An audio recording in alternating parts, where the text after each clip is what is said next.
ராம் ராம். வாழ்க வளமுடன். Voice of காஞ்சி நேயர் அனைவருக்கும் இனிய மாலை வணக்கம். இன்னைக்கு இன்னொரு வித்தியாசமான ஒரு கதை. என்னன்னா, நாம எங்க இருந்து வந்தோம், எங்க போறோம், எதுல ஆரம்பிச்சோம், எதுல முடிய போறோம் அப்படிங்கிறத பத்தி ஒரு சிஷ்யன் குருவுக்கான சம்பாஷணை, ஒரு கதை.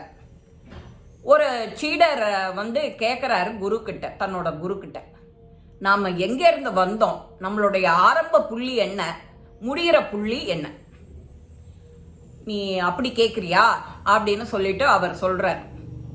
உனக்கு அதுக்கான விளக்கம் தானே வேணும். இந்த ரூம்ல போய் நான் சொன்ன ஒரு புத்தகத்தை போய் எடுத்துட்டு வா அப்படின்னு அந்த குரு சிஷ்யர்கிட்ட சொல்றார், சீடன் கிட்ட. நீங்க அந்த புத்தகத்தோட பேரை சொல்றாரு, நீ போய் எடுத்துட்டு வா அப்படின்னு. அங்க முதல்ல போகும்போது கும்மிருட்டு, வெளிச்சமே இல்லை. வெளியில நீங்க சொன்ன இடத்துல வெளிச்சமே இல்லையே, நான் எப்படி அதை எடுக்க முடியும், நீங்க கொஞ்சம் அப்படிங்கிறான். வெளிச்சமே இல்லை, எனக்கு ஏதானு ஒரு இது வேணும் அப்படின்னு. சரி அப்படியா அப்படின்னு ஒரு தீபத்தை ஏற்றி கொடுக்குறாரு. தீபத்தை ஏற்றி கொடுத்த உடனே அதோட உதவியினால அவன் அந்த புத்தகத்தை எடுத்துட்டு வெளியில வரான். இப்போ இவர் கேட்கிறார், அந்த நீ முதல் முறை ரூமுக்குள்ள போகும்போது எப்படி இருந்தது? ரூமுக்குள்ள கும்மிருட்டா, வெளிச்சம் இல்லை, உனக்கு எடுக்க முடியல, நான் சொன்ன புத்தகத்தை எடுக்க முடியல. அதுவே நான் ஒரு தீப்பந்தம் மாதிரி ஒரு தீபத்தை ஏற்றி கொடுத்தேன், அந்த தீபத்துல நீ போய் எடுத்துட்டு வந்த.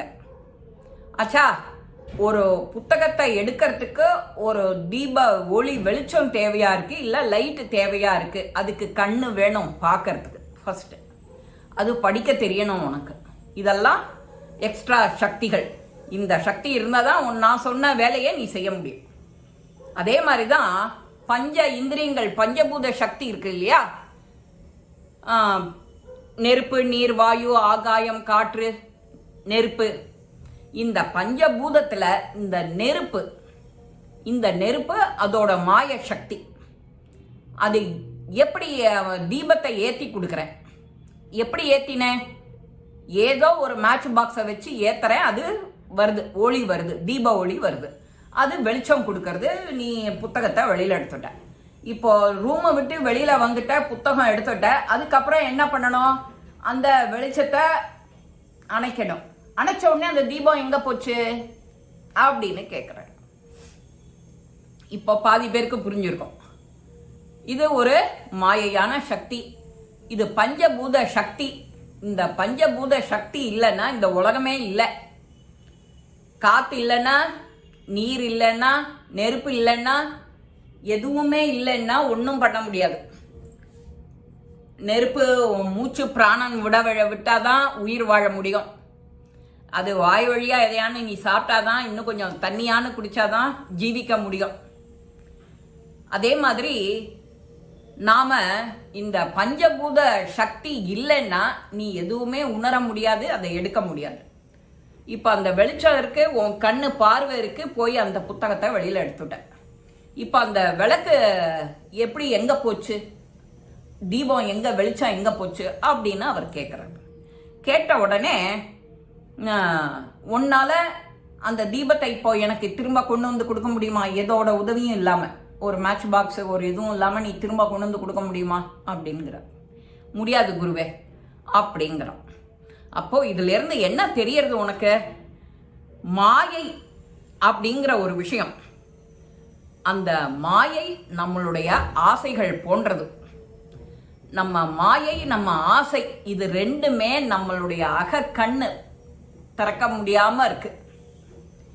அது அந்த மாதிரி ஒரு மனுஷ வடிவுல நாம வாழ்ந்துட்டு இருக்கோம், மனுஷன் ரூபத்துல. அது ரெண்டு ஆசை இருக்கிறதுனால தான் நீ இன்னும் பிறவி எடுத்துட்டு இருக்க, சுழண்டு இருக்க. இத நாம இறைவன் கிட்ட பரிபூர்ணமா சரணாகதி அடையணும். அப்படி அடைஞ்சாதான் நம்மளுடைய ஆசை மறையும், இருள் மறையும். ஆசைங்கிற இருள் மறையும்.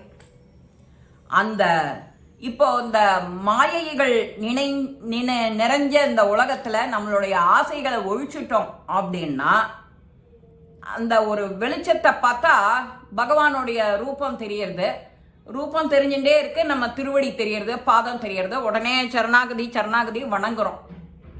அந்த காலை நம்ம அதுக்கு ஒரு வெளிச்சம் தெரிஞ்சாதான் காலை இறுக்கி பத்திக்க முடியும். பற்றிண்டாதான் உனக்கு பிறப்பு இறப்பு சுழற்சி கிடைக்கும், அதுலேருந்து விடுதலை கிடைக்கும். பிறப்பு இறப்பு சுழற்சியிலேருந்து ஒரு தீபம், அதனால தான் ஒரு தீபம் சாயங்காலம் கார்த்தால ஆச்சுன்னா அந்த இருட்டுற சமயம் இந்த பிரம்ம முகூர்த்த நேரத்தில் விளக்கை ஏற்றி உனக்கு தெரிஞ்ச ப்ரேயரை சொல்லி நெத்தி நிறையா விபூதியை இட்டுட்டு நமஸ்காரம் பண்ணிட்டு வான்னு சொல்கிறது. இதே தான் காலை மாலை 2 வேளையும். அந்த வெளிச்சத்தில் பகவானுடைய வெளிச்சம் தெரியும், பாதம் தெரியும், முகம் தெரியும். நீ எதையான ஒன்று உன் கண்ணால் அதை ஃபோக்கஸ் பண்ணி பார்த்துட்டே இருந்தேன்னா உன்னுடைய இந்த இப்போ இருக்கிற இந்த வாழ்வில் உனக்கு என்னெல்லாம் முடிஞ்சது, என்னெல்லாம் முடியல, என்ன கிடைச்சது கிடைக்கலங்கிறது தெரியும். அப்போ உனக்கு ஆட்டோமேட்டிக்காக நாம் சரணாகதி அடைஞ்சோன்னா நமக்கு என்ன பலன் கிடைக்குங்கிறது உனக்கே புரிஞ்சுப்படும் அப்படிங்கிறாரு அந்த குரு. நமக்கும் அப்படித்தானே. அதனால தான் இந்த மாதிரி வழக்க முறைகள்லாம் ஆற்றுல இருந்தது. சாயங்காலம் ஆச்சுன்னா விளக்கேத்து, இது நித்திய பிரதோஷம்னு சொல்லுவோம். 4:30லேருந்து 6, 4:30க்கு ஏற்றலைன்னா கூட 5:45 ஏற்றிடுவா. 5:45லேருந்து 6:15 எல்லா ராத்திரியும் தீபம் இருக்கும் கண்டிப்பாக. அப்போது யார் வீட்டுக்கு வந்தாலும் ஒரு குங்குமம், வெத்தலை பாக்கு, ஒரு நிவேதனம் பண்ணுவா சுவாமிக்கு. வந்தவாளுக்கு குங்குமம் கொடுப்பா, தீர்த்தம் கொடுப்பா. இதெல்லாம் ரெகுலர் ஹேபிட். அப்படி வந்தது தான் நாம் சமய கோட்பாடு ஒன்றுக்கும் நமக்கு சொல்லியிருக்கா சாஸ்திரம். இப்படி சொல்லியிருக்கு, இப்படி செய்யி அப்படின்னு நம்ம முன்னோர்கள்லாம் நமக்கு வாழ்ந்து காட்டியிருக்கா. நாம் அதை வழிமொழிகிறோம். நாம் என்னைக்காவது யோசிச்சு பார்த்துருக்கோமா, இது இன்னைக்கு செய்யலையே, அது அன்னைக்கு செஞ்சு வழக்கமாகி நம்ம ஒரு நாளைக்கு செய்யலைன்னா கூட நமக்கு என்னமோ மாதிரி இருக்கும். ஏன்னா அது ஹேபிட்டாக போயிடுது. நாம் அதை பிறந்தத்துலேருந்து அதை கண்ணால் பார்த்துட்டே இருக்கோம். இதே மாதிரி தான் திருவடியையும் நாம் கண்ணால் பார்த்துட்டே இருந்தோம்னா நமக்கு சரணாகதி பண்ணணுங்கிறது தெரியும். அப்போ நமக்கு தெரியும் எங்கிருந்து வந்தோம் அப்படிங்கிறது. எங்கிருந்து வந்தோமோ திரும்ப அங்கேயே போயிடுவோம் அப்படிங்கிறது இட் இஸ் அண்டர்ஸ்டாண்டபிள். அதான் இறைவனை தரிசித்து அவருடைய திருவடியை சேர்ந்தா பிறப்பு இறப்புங்கிற பேரின்ப பெருவாழ்வு நமக்கு கிடைக்கும் அப்படிங்கிறார் அந்த குரு. ஒரு சாதாரண விளக்க வச்சுண்டு ஒரு இருட்டு ரூம்லேருந்து ஒரு புத்தகத்தை எடுத்துட்டு வான்னு சொல்லி அதுக்கு ஒரு பெரிய வாழ்க்கை தத்துவத்தையே சொல்லிட்டார். இந்த சீடனுக்கு இருந்த கேள்வி என்ன, நாம் எங்கிருந்து வந்தோம், எங்கே போகிறோம். பிறப்புலேருந்து வந்தோம், அந்த இறப்புங்கிறது எங்கே போகிறோம். இறைவன்கிட்டேருந்து வந்தோம், திரும்ப இறைவன்கிட்டயே போகிறோம். திரும்ப வருவோம், திரும்ப போவோம். இந்த சுழற்சியிலேருந்து நாம் விடுபடணும் அப்படின்னா நம்ம பரிபூர்ண சரணாகதி திருவடி தொழணும் அப்படிங்கிறார். இந்த பதிவு இப்போ எல்லாருக்குமே தேவை. உங்கள் எல்லாருக்குமே பிடிச்சிருக்கோம். லைக் பண்ணுங்க, ஷேர் பண்ணுங்க, பெல் பட்டனை கிளிக் பண்ணுங்க, சப்ஸ்கிரைப் பண்ணுங்க, கமெண்ட்ஸ் பாக்ஸில் கமெண்ட்ஸ் போடுங்க. ஸ்ரீ மகா பெரிவா திருவடிகளே சரணம். நல்லதே நடக்கும், ஆனந்தமாக இருக்கும் நண்பர்களே. வாழ்க வளமுடன்.